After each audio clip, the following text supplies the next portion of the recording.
Creepshow issue number 4 from Image Comics. So we got 2 segments today. I think we basically always get 2 segments. But this is Come Out Wherever You Are and La Mascara de la Muerte. I am going to do a review for Come Out Wherever You Are. La Mascara was, I don't even know if I want to say it was okay. It was kind of forgettable. Nothing really interesting. Nothing very memorable.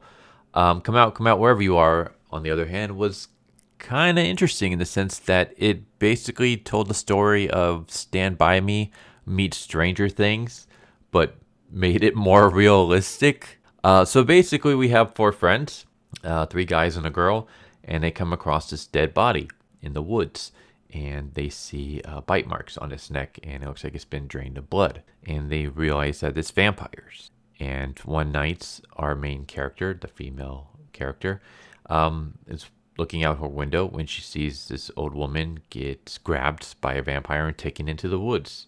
And the adults discover the body the next day. And the kids have tried to tell their parents, hey, it's vampires. Their hideout is in the woods. But, of course, the adults don't believe them because they don't believe in vampires. So the kids realize that if we want to stop these murders from happening, we have to do something ourselves. We're the ones who have to go in and stop the vampires. So they spent all day whittling stakes. They steal a bunch of holy water to put in their water guns. One of the boys, his dad is the sheriff, so he steals his dad's gun and scratches a bunch of crosses onto the bullets. And they also buy a bag of garlic. And they decide, okay, now's the time we're going to go hunt down these vampires. But they make 2 critical errors. The first one is they misjudge when the sun sets. So the sun starts setting before they get there, which means that by the time they get there, the vampires are already awake. And the second mistake that they make is that they're just children. So the vampires easily get them. The vampire kills Jared first. It grabs Steven and, pulls him up into the sky. Brian and our female character is trying to make their escape when Brian gets pulled off the bike. And our main character is able to make it back home.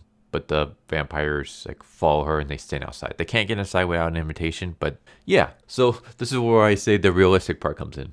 Expecting a bunch of 12-year-olds to be able to fight monsters and live, ain't gonna happen. So it was kind of interesting to see these kids, it almost seems like just one of those teen monster horror movies where like I said, the Goonies. The Goonies didn't have monsters, but you get what I'm getting at. Like a ragtag group of kids going on adventures, like Stranger Things.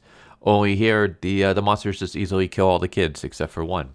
And the one who lives ends up suffering from agoraphobia, which is something that I actually have. Hers is so extreme that she never leaves the house. She has a bunch of crosses everywhere. She covers a blind so she doesn't see anything going on outside. She stays in the house all day.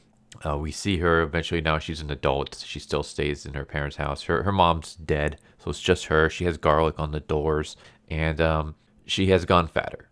Like when she was a kid, she was so thin that all her friends used to poke fun at her for being too thin.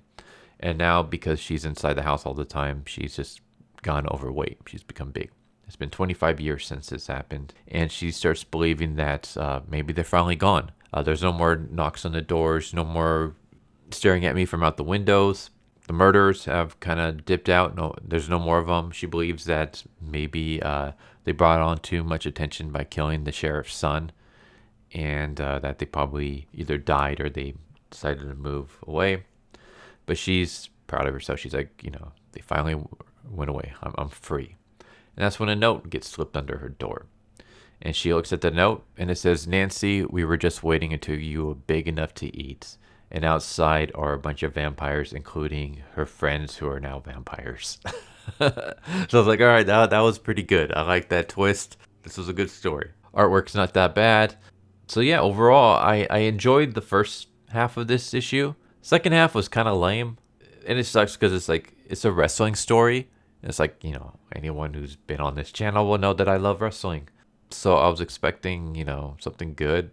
Like a wrestling horror story, Creepshow style. Sounds right up my alley. But it was very forgettable. Nothing all that great. First story though was good. I liked it. But there you go. There's Creepshow. Whether I recommend it or not, maybe if you can find it like in the bargain bin or something. Because it's half a good issue, half a terrible issue. So I don't know if you want to pay full price for a comic just for half a story, just for half an issue. So, but yeah, like I said, the first story was good. Second story, nah. But there you go. There's Creepshow, issue number 4 from Image Comics. Hope you enjoyed. Hope to see you next time. Take care. Later.